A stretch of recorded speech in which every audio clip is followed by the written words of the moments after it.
শিগগিরই প্রশাসক বসছে বন্ধের তালিকায় থাকা ৩ আর্থিক প্রতিষ্ঠানে, আর বাকি দুটির বিষয়ে সিদ্ধান্ত আসবে আদালত থেকে।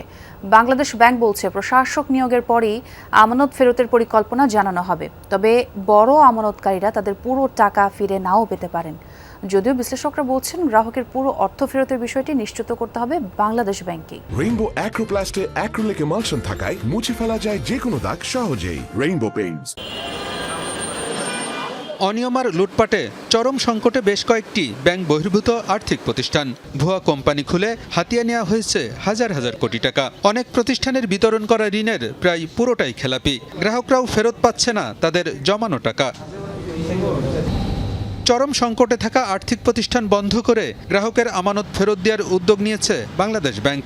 শুরুতে 9টি প্রতিষ্ঠান অবসায়নের সিদ্ধান্ত হলেও পরে 4টিকে সময় দেওয়া হয়েছে ঘুরে দাঁড়ানোর। বন্ধের তালিকায় থাকা 5টি প্রতিষ্ঠানের মধ্যে ফার্স্ট ফাইন্যান্স, ফারিস্ট ফাইন্যান্স এবং আভিভা ফাইন্যান্সে কয়েকদিনের মধ্যে প্রশাসক বসাবে বাংলাদেশ ব্যাংক। আর পিপুলস লিজিং এবং ইন্টারন্যাশনাল লিজিংয়ের বিষয়ে সিদ্ধান্ত আসবে আদালত থেকে। এসব প্রতিষ্ঠানে ব্যক্তি আমানত আছে প্রায় 2100 কোটি টাকা। টাকা ফেরতে সমপরিমাণ অর্থ দেবে সরকার। শুরুতে 10 লাখ টাকা পর্যন্ত আমানত ফেরত দেওয়া হবে, আর বড় গ্রাহকের অর্থ ফেরতের বিষয়ে সিদ্ধান্ত হবে প্রশাসক নিয়োগের পর। একটা প্রতিষ্ঠান যে লিকুইডেশনে চলে যায়, অ্যাকাউন্টিং নিয়ম অনুযায়ী ওইখানে যাদের যাদের হিস্সা আছে তারা তাদের হিস্সাটা কীভাবে বুঝে পাবে। এখন হাইরার্কিও করা আছে, কারা সবার আগে পাবে, কারা সেকেন্ড পজিশনে পাবে, ওইগুলি ওই অ্যাকাউন্টিং ফলো করেই মানুষের দাবি দেওয়া পূরণ করা হবে। এবং সেই দাবির কতটুকু পর্যন্ত পূরণ করা হবে সেটা নির্ভর করে ওই কোম্পানির কতটুকু অ্যাসেট আছে তার উপর ভিত্তি করে। প্রাথমিকভাবে মুনাফা বাদে শুধু আসল ফেরত দেওয়ার সিদ্ধান্ত নিয়েছে বাংলাদেশ ব্যাংক। সরকারি অর্থে ব্যক্তি আমানত এবং সম্পদ বিক্রি করে ফেরত দেওয়া হবে প্রাতিষ্ঠানিক আমানত। তবে বড় গ্রাহকরা পুরো টাকা ফেরত পাবে কিনা তা নিয়েও রয়েছে অনিশ্চয়তা। যদিও বিশ্লেষকরা বলছেন নিয়ন্ত্রক সংস্থার দুর্বলতার জন্যই সংকটে পড়েছে আর্থিক প্রতিষ্ঠান। এজন্য গ্রাহকরা দায়ী নয়, তাই তাদের পুরো অর্থ ফেরতের বিষয়টি নিশ্চিত করতে হবে।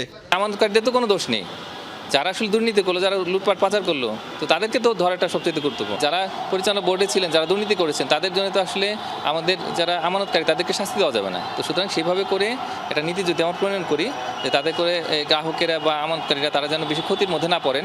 ল্যাক্স সুপারভিশন হোক বা ক্লোজ সুপারভিশন হোক, তারা তো দায়িত্ব তো তাদের, লাইসেন্স তারা দিয়েছে, আর রেগুলেটরও প্রাইমারিলি তারা। একটা প্ল্যান নিয়ে এগিয়ে আসা উচিত, একটা পরিকল্পনা নিয়ে। তাহলে হয়তো কি যারা টাকাগুলো রেখেছে তারা অনেকটা আশ্বস্ত হতো। এখন তো তারা অনিশ্চয়তার মধ্যে ঘুরপাক খাচ্ছে। তবে জনগণের করের টাকায় লুটপাটকারীদের দায় মেটানো কতটা যৌক্তিক তা নিয়েও প্রশ্ন আছে অর্থনীতিবিদদের। ভবিষ্যতে এভাবে ফেল করতে থাকবে, ব্যাংকও করবে, এনবিএফআই করবে, তখনও কি আমরা এভাবে টাকা দিতেই থাকবো সরকারি অর্থায়নের মাধ্যমে? সেটা নিয়ে চিন্তা করা উচিত। আলমগীর হোসেন, যমুনা নিউজ, ঢাকা।